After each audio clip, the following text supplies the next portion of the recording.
Yes, I do. What is so important in the negotiations that have been underway between the European Union and the United Kingdom is the shared recognition of all that has been achieved on the island. And it is something that has been achieved through great political imagination and through leadership from the United Kingdom, from Ireland, and the European Union made a vital contribution to it as well. And the view of the Irish government is this agreement, while it is different from what had been there in the past, is an agreement that protects the Good Friday Agreement and puts in place a set of assurances that we believe will provide the capacity to avoid a return to a hard border on the island. As you know, there are those in the north who don't feel that they'll be able to vote for this, or at least that's what they're saying at this point, the DUP namely. Would you ask them to think again and just see that this is not a threat to the livelihood and the way of life that they want to lead?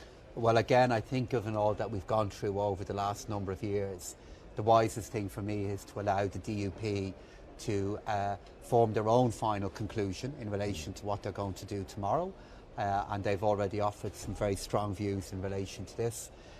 What I would just like to emphasise is the Irish government and successive Irish governments through the Good Friday Agreement right up to this point have always been deeply aware of the very strong views of all traditions in Northern Ireland. And we do believe the progress that has been made in this agreement, where we are creating the political space to allow the institutions of Northern Ireland themselves to have their voice heard in the future relationship between Northern Ireland and the European Union and the United Kingdom, is a really important moment. It's a very important economic relationship between Ireland and the United Kingdom.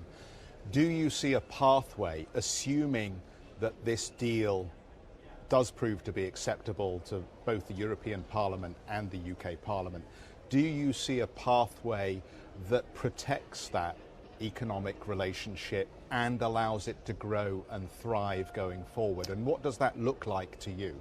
Yes, I do see a path, but it would also be appropriate to acknowledge that no such path in the future from an economic point of view will be the same as the one we've had in the past when both countries were inside the European Union. But Ireland has always made very clear that we fundamentally respect the decision of the British people to leave the European Union. In terms of what that path looks like, I think it's got two elements. The first element to it is the nature of the relationship that the United Kingdom and the European Union eventually negotiate, which both sides will look to move on once we're clear where we stand with the current agreement. And the second one then will be the efforts that the United Kingdom and the Irish government will make to continue to ensure that the deep friendship between both governments is protected and maintained in the future. That really matters to both of us. I've excellent relationships with my counterpart in the British government, the Chancellor Sajid Javid, and I'm deeply committed to building on that relationship and ensuring that even when we go on our different journeys with respect to Europe, we continue to have a good relationship with the United Kingdom, and I'm confident we'll be able to do that. The Taoiseach seems to have made it fairly clear that he doesn't think there's much appetite or patience among European leaders to have another round of negotiations if this deal should falter. Is there an element of last chance saloon about this whole round of talks? Well, I don't think the Taoiseach's comments should come as a surprise to anyone who has been involved in the negotiations that have been so intensive and so tough and have gone on for so long.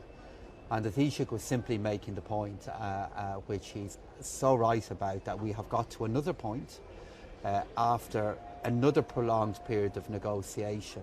And this represents the best efforts and the best ideas of everyone to come up with different ways of delivering the priorities that we all share in relation to the island of Ireland.